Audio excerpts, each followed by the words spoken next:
कम students, आज के इस लेक्चर के अंदर हम डिस्कस करने जा रहे हैं resultant of two concurrent forces. जिस तरह हमने ये लेक्चर पिछले लेक्चर के अंदर भी ये टॉपिक डिस्कस किया था, तो हम मज़ीद इसको आज इन डिटेल चेक करेंगे और कोशिश करेंगे कि कुछ प्रॉब्लम्स, कुछ इंपॉर्टेंट क्वेश्चंस भी हम ज़रूर सॉल्व करें। ठीक है, तो देखें, जब भी हम टू कंकरेंट फोर्सेस का रिजल्टेंट फाइंड करते हैं, कंकरेंट मीन कि वो दो फोर्सेस के जिनका ओरिजिन सेम हो। ठीक है, अब ये देखिए ना, ये वाला पॉइंट ए के पॉइंट के ऊपर से ये पी भी जा रहा है और ये पॉइंट से ही क्यू पॉइंट, यानी क्यू वेक्टर और पी वेक्टर का जो कॉमन पॉइंट है ना, वो ए पे है।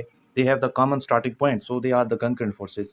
इनका जो रिजल्टेंट है वो ये रिजल्टेंट आर निकल रहा है। ठीक है, अगर आपको याद हो, हमने लास्ट कुछ लेक्चर्स के अंदर डिस्कस किया था पैरेललोग्राम लॉ, कि अगर इस तरह से कोई भी दो वेक्टर हों, तो हम एज्यूम कर सकते हैं कि ये पैरेललोग्राम की दो साइड्स हैं, तो उनका जो रिजल्टेंट होगा वो पैरेललोग्राम के हिसाब से उनका डायगोनल होगा। फिर हम उस हिसाब से, यानी यहाँ पे इसकी अपोजिट साइड जो इसकी इक्वल होगी बट अपोजिट होगी, वो भी ड्रा करके पैरेललोग्राम ड्रा कर सकते हैं।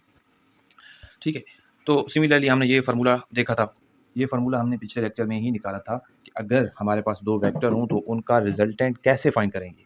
ठीक, R equal to P square plus Q square plus 2p Q cos alpha square root.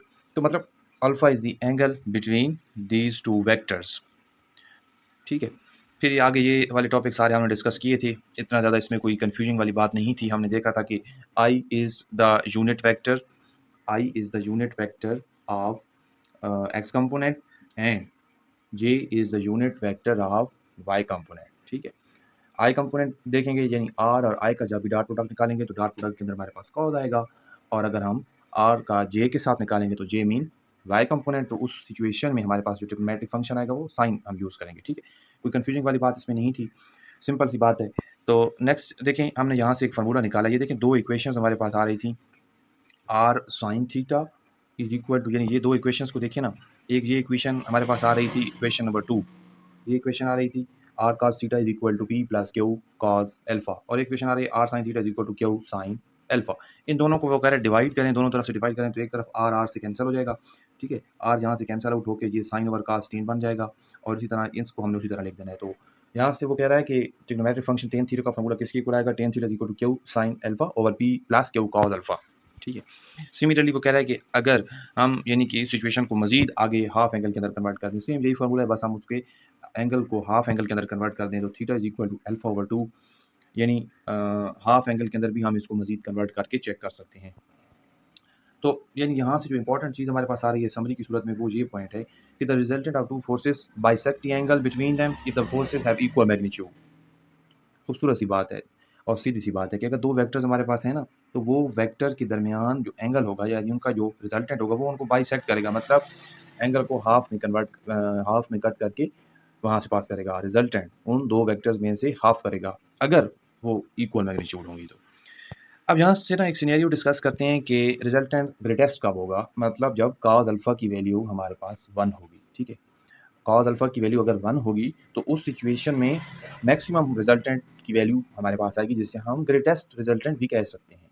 तो उस सिचुएशन में जब cos अल्फा की वैल्यू 1 पुट करेंगे तो मतलब 2p p square plus q square plus 2p which is equal to p plus q whole square, तो whole square square root से कैंसिल आउट होके हमारे पास आएगा p प्लस q, यानी ग्रेटेस्ट रिजल्टेंट उसी वक्त ही आता है जब हम दोनों वेक्टर्स की मैग्नीट्यूड को सम कर लें। ठीक है, यानी the resultant of two forces is greatest when the forces act along the same direction and is equal to the sum of the magnitude of the forces. ठीक, अब इसके जो अपोजिट है लीस्ट रिजल्टेंट, वो कब होगा, लीस्ट होगा जब cos अल्फा की वैल्यू उलट, यानी 1 से -1 आ जाएगी। ठीक है, cos अल्फा की वैल्यू अगर माइनस में आएगी तो उस सिचुएशन में -2p क्यों आएगा, तो माइनस वाला फार्मूला बनेगा, यानी कि minus p minus q square square root. तो यहाँ से जब हम स्क्वायर रूट को इसके साथ कैंसिल करेंगे तो p माइनस क्यू का मतलब ये है कि अगर दो वेक्टर तो होंगे और उनकी इक्वल मैग्नीट्यूड होगी, पर उनमें से एक वेक्टर यानी उसकी डायरेक्शन अपोजिट होगी, तो उनका जो सम होगा वो रिजल्टेंट लीस्ट पे ही आएगा।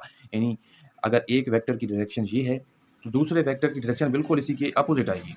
ठीक है, यानी हम ये कह सकते हैं कि ये वाली डायरेक्शन देखिए, अब ऐसी सिनेरियो के अंदर इनकी डायरेक्शन, मतलब इनका एंगल बन रहा है समहाउ 180, तो ये बिल्कुल अपोजिट डायरेक्शन। जब हम इनको कंबाइन करेंगे, जब इनका रिजल्टेंट निकाले, यहीं पे थोड़ा सा फिजिकली इसको गैस करने की कोशिश करते हैं कि उन्हीं वेक्टर को, अगर ये वेक्टर है ना, इसी के ऊपर मैंने ड्रा कर दिया, अब ये देखो ये दूसरा वेक्टर ड्रा कर दिया है, तो ओवरऑल इन एक दूसरे के असर को कैंसल आउट कर रहे हैं, तो मतलब यहाँ पे रिजल्टेंट की वैल्यू लीस्ट होगी।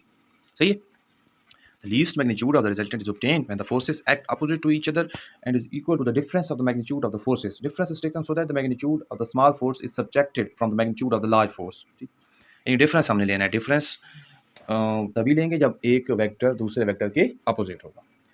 नेक्स्ट टॉपिक है resultant of system of concurrent coplanar forces. ठीक है, मैं चाहता हूँ कि पिछला जो लेक्चर हमारा रहा है उस लेक्चर को जल्दी से रिवाइज करें, उसके अंदर जो जो सिनेरियो हमने डिस्कस किए ना उनको नोट आउट करें. नोट डाउन करके उनमें मुख्तलिफ एंगल्स पुट करें, थोड़ी सी प्रैक्टिस करें ताकि ये वाला लेक्चर आपको जल्दी से समझ आए. ठीक है, जल्दी से ये काम करने में वेट कर रहा हूँ. मिलते हैं फिर नेक्स्ट लेक्चर के अंदर.